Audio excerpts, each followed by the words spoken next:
जय हिंद। आज के इस वीडियो में हम डिस्कस करने जा रहे हैं ऑल इंडिया सैनिक स्कूल एंट्रेंस एग्जामिनेशन क्लास 6 का पेपर जो आपके सामने है। और इसके साथ साथ हम ये देखने की कोशिश करेंगे कि ये एंट्रेंस एग्जामिनेशन का पेपर आपके क्लासरूम प्रोग्राम से कितना रेलिवेंट है। आप जो क्लास में जो आप पढ़ाई करते हो, क्या उससे इस एंट्रेंस एग्जामिनेशन पेपर का कोई लेना देना है, या वो पढ़ाई अलग है और ये पढ़ाई बिल्कुल अलग है। इसके लिए क्या स्पेशल आपको तैयारी करनी पड़ेगी, क्या अलग से आपको समय देना पड़ेगा, या उस क्लासरूम प्रोग्राम्स में जो आपने अटेंड किया आपने अपने स्कूल्स में, उसी से इसका काम चल जाना है। ठीक है, हम इसके पहले वीडियो में डिस्कस कर चुके हैं स्कूलिंग वर्सेस नॉन स्कूलिंग पे, कि आपको स्कूल चूज करना चाहिए, नॉन स्कूल चूज करना चाहिए। स्पेशली उन बच्चों पे हमने फोकस किया है जो क्लास 10th पास आउट करने के बाद से ये डिसीजन नहीं ले पाते कि हमें स्कूलिंग चूज करना चाहिए या नॉन स्कूलिंग चूज करना चाहिए। स्कूल के साथ साथ अपनी पढ़ाई, अपनी कोई एंट्रेंस एग्जामिनेशन की तैयारी करनी चाहिए, या बिल्कुल स्कूल छोड़ देना चाहिए और एक रूम में बैठ के अपने एंट्रेंस एग्जामिनेशन की तैयारी करनी चाहिए। ठीक है, इस पेपर को डिस्कस करने के पीछे का मकसद भी यही है कि हम बच्चों को बताएं, अगर वो आप अपने सीरियसली आप अपने क्लासरूम प्रोग्राम को एंजॉय करते हो तो आपको क्या अलग से इसके लिए तैयारी करने की जरूरत है, या वही क्लासरूम प्रोग्राम आपको बेनिफिट दे जाएगा। ठीक है, इसके बाद से क्लास 9th के क्वेश्चंस को हम डिस्कस करेंगे। देन इसके बाद से एनडीए के क्वेश्चंस पेपर भी हम लोग डिस्कस करने वाले हैं, और लास्ट में जाके नीट और आईआईटी जो भी है, नीट और जेई के जो क्वेश्चंस होते हैं उनको भी क्वेश्चंस हम डिस्कस करेंगे और दिखाएंगे कि क्या ये एनसीईआरटी जो आपको आजकल पढ़ाई जाती है उसके कुछ क्वेश्चंस इससे मिलते जुलते हैं या नहीं है। राइट, तो सबसे पहले हम लोग शुरू करते हैं, इसके बारे में हम जान जाएं। इसमें 100 क्वेश्चन पूछे जाते हैं आपसे। सेक्शन 1 मैथमेटिक्स का होता है जिसमें 50 क्वेश्चन पूछे जाते हैं। सेक्शन बी आपका जीके से क्वेश्चन होता है जिसमें 25 क्वेश्चन पूछे जाते हैं, और सेक्शन सी आपका लैंग्वेज का पेपर होता है जिसमें 25 क्वेश्चन पूछे जाते हैं। राइट, सीधे हम चलते हैं अपने लैंग्वेज के पेपर पे, क्योंकि मैं लैंग्वेज पढ़ाता हूं। और लैंग्वेज में देखें कि इससे जो आप लैंग्वेज पढ़ते हैं उसमें से कितने क्वेश्चंस रहते हैं जो आपके क्लासरूम प्रोग्राम से ही आ जाते हैं, या कितने क्वेश्चन ऐसे हैं जो क्लासरूम प्रोग्राम से बियॉन्ड क्वेश्चन पूछे जाते हैं। ठीक है, ये सारे क्वेश्चन है जो पूछे गए हैं आपके जीके से, मैथमेटिक्स से, और ये हमारा लैंग्वेज का पेपर है। ठीक है, सबसे फर्स्ट क्वेश्चन यहाँ पे देखिए, पहले यहाँ पे देखिए लैंग्वेज लिखा हुआ है और फिर लिखा हुआ है only for those attempting English language, यानी कि आपके पास ऑप्शन होता है क्लास 6 में जाने वाला बच्चा। बहुत सारे ऐसे बच्चे जो क्लास 6 से इंग्लिश की शुरुआत करते हैं, ठीक है, तो उनके लिए स्पेशल मतलब ये चीजें प्रेफरेंस दी जाती है कि अगर आप इंग्लिश में कंफर्ट है तो इंग्लिश के लैंग्वेज पेपर को आप कर सकते हैं, अगर हिंदी या अदर लैंग्वेजेस में आप कंफर्ट है तो उस लैंग्वेज को भी आप अटेम्प्ट कर सकते हैं। तो यहाँ पे देखिए कुछ फिलर्स है, फिल इन द ब्लैंक्स के क्वेश्चन है। पूछा गया है did you apply dash this post, supply the correct preposition. आपको एक करेक्ट प्रेपोजिशन बताना है, तो यहां पे कह रहा है did you apply dash this post. Apply के साथ क्या आप यूज करोगे, अप्लाई टू दिस पोस्ट तो यूज होगा नहीं, apply for this post. Did you apply for this post, क्या आपने इस पोस्ट के लिए अप्लाई किया। तो फॉर जो यूज होते हैं ना वो बेनिफिशियरी के लिए हम यूज करते हैं स्पेशली। ठीक है, और भी बहुत सारे रीजन पर्पस को दिखाने के लिए भी हम यूज करते हैं, तो यहां पे हम फॉर का यूज कर देंगे। Did you apply for this post, preposition for के यूसेस आपने पढ़ा है, तो बिल्कुल आप यहां पे ये क्वेश्चन आपका सही हो जाएगा। सेकंड क्वेश्चन देखिए, you should take care dash your health, you should take care of your health. ठीक है, देखिए ऑफ कहीं दिखा हुआ है, यहां पे ऑफ, आसान सा है। बाद में हम डिस्कस करेंगे ऑफ का यूज कैसे करते हैं, फॉर का यूज कैसे करते हैं। पहले ये सॉल्व करके देखते हैं कि ये सारी चीजें आपको पढ़ाई जाती है कि नहीं।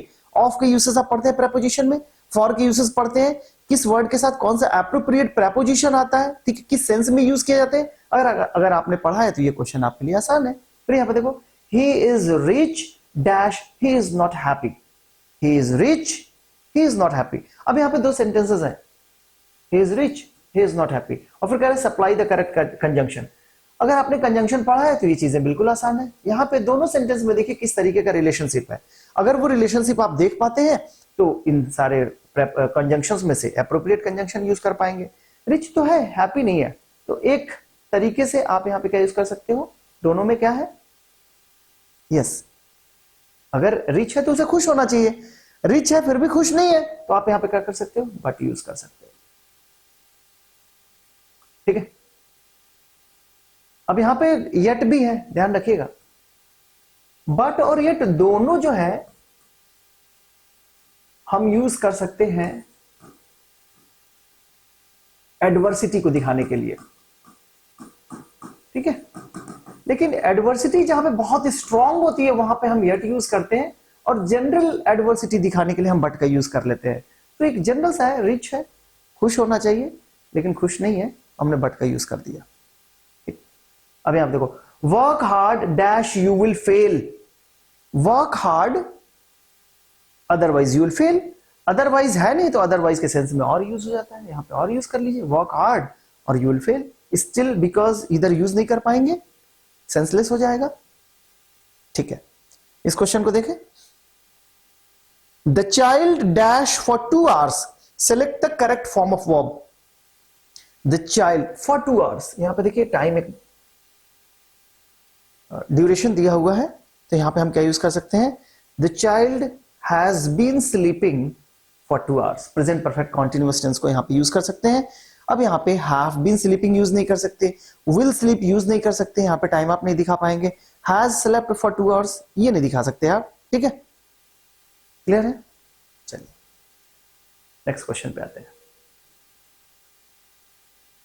ये एक कॉम्प्रीहेंशन है, कॉम्प्रीहेंशन पूछा जाता है, इसमें चेक की जाती है कि बच्चे की अंडरस्टैंडिंग कितनी अच्छी है, और अगर ये बच्चा समझ रहा है तो इन सारे क्वेश्चन का आंसर दे सकता है। हमने ऑलरेडी इस चीज को सॉल्व कर दिया हुआ है।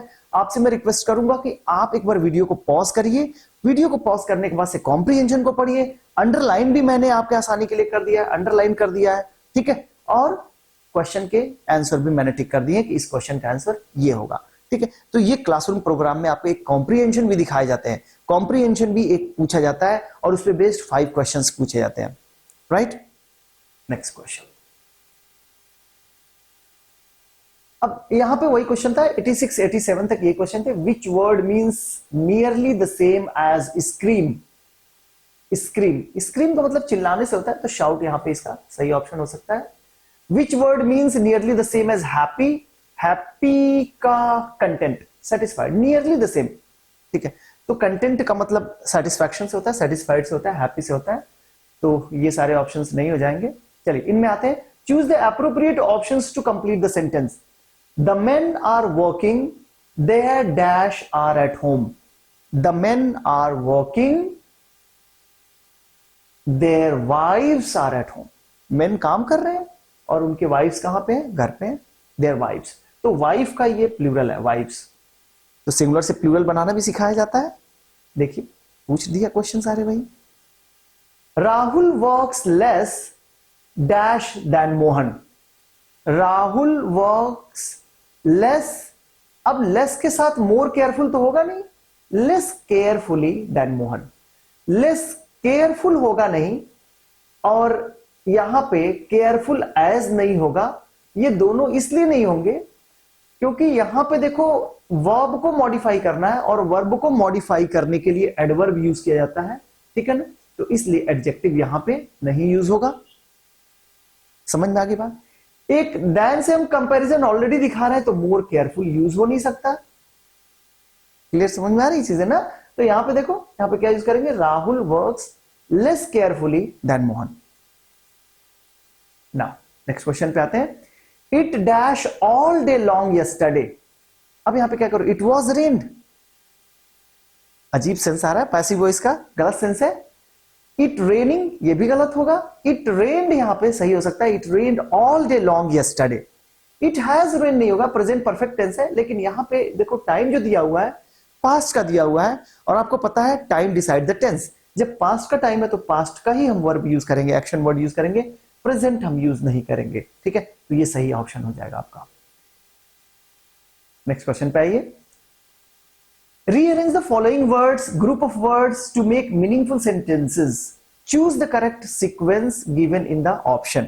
अब यहां पे लिखा हुआ है quite happy I was the first prize to receive. अब आपको पता है कि ये जितने भी वर्ड्स हैं जंबल्ड हैं, और इन जंबल्ड वर्ड्स को एक सेंटेंस में लाना है।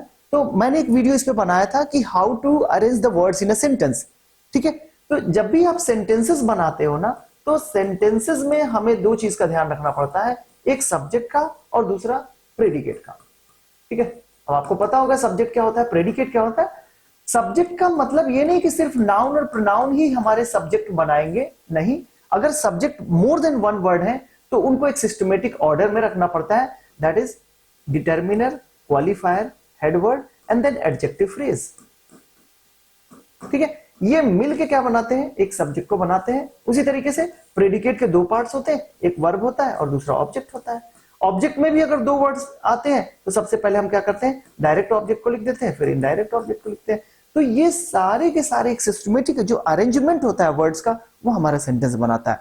तो अगर इसमें सारी चीजें आपको पता है तो आप देखेंगे यहां से पहला सेंटेंस शुरू होगा, I was quite happy to receive the first prize.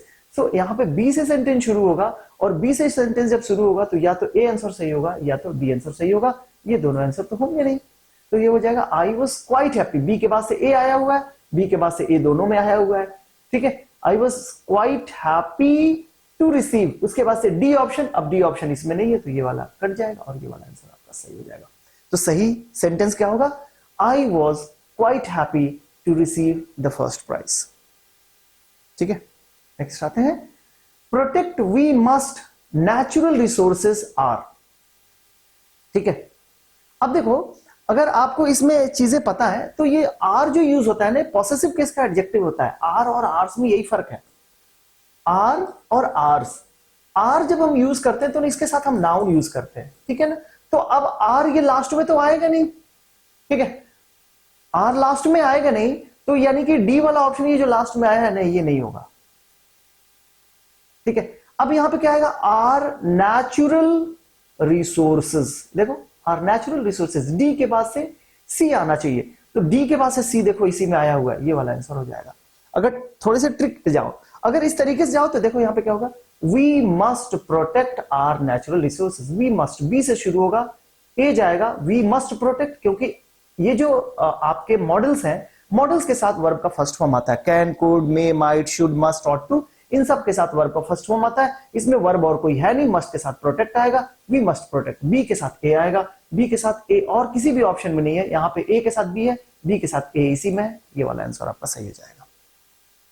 तो आप देख रहे हैं ना, जो भी क्वेश्चंस आप यहाँ पे सॉल्व कर रहे हैं ये सारे के सारे आपके क्लासरूम प्रोग्राम से ही है, कोई अलग इसमें से। हाँ, ये जरूर है कि इस तरीके के क्वेश्चन की प्रैक्टिस आपको करनी पड़ेगी, ठीक है। इसमें बहुत ज्यादा समय नहीं दिया जाता, तो आप अपने क्लासरूम प्रोग्राम को एंजॉय करो, उसके साथ साथ एक से दो महीने प्रैक्टिस आप कर लो, ठीक है। मॉडल टेस्ट पेपर की प्रैक्टिस कर लो, 2-3 महीने का आप क्रैश कोर्स कर लो, ठीक है।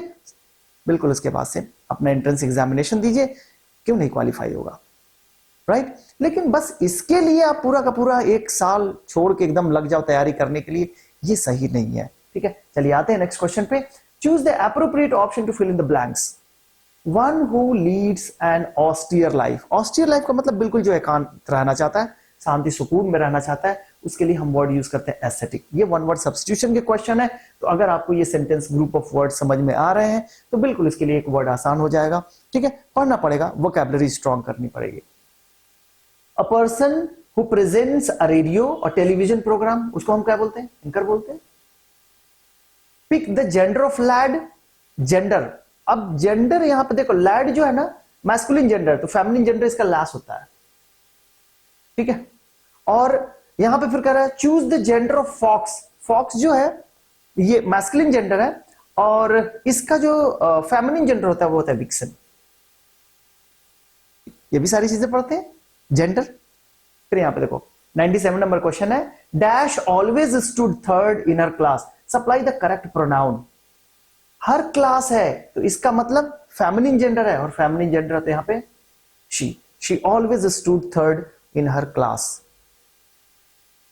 Next, all the candidate should bring dash own pen, supply the correct pronoun. All the candidates plural है, जब ऑल द कैंडिडेट्स की बात आ रही है तो इसका मतलब ये यहां पे दे की बात हो ही रही है एज अ सब्जेक्ट, ठीक है ना। शुड ब्रिंग, अब यहां पे क्या यूज करोगे, देयर ओन पेन। यहां पे नोबडी यूज नहीं होगा, दे यूज नहीं होगा, क्योंकि they as a subject use होता है। यहां पे देयर यूज करना पड़ेगा आपको, their own pen. All the candidates should bring their own pen, खुद के पेन लाने पड़ेंगे, ठीक है ना।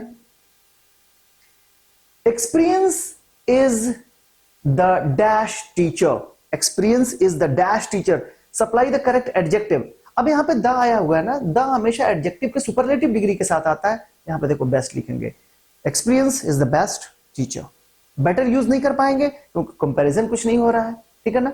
गुड टीचर यूज नहीं कर पाएंगे क्योंकि यहाँ पे द लिखा हुआ है, और जब भी हम एडजेक्टिव की पॉजिटिव डिग्री लिखते हैं तो उसके पहले हम ये द यूज नहीं करते, यहाँ पे सुपरलेटिव डिग्री से पहले हम द यूज कर लेते हैं, ठीक है, द बेस्ट। और लास्ट क्वेश्चन हमारा, dash a beautiful scene it is, pick up the correct adverb. अब एडवर्ब यूज करना है। एडवर्ब अब यूज कर सकते हो, what a beautiful scene it is.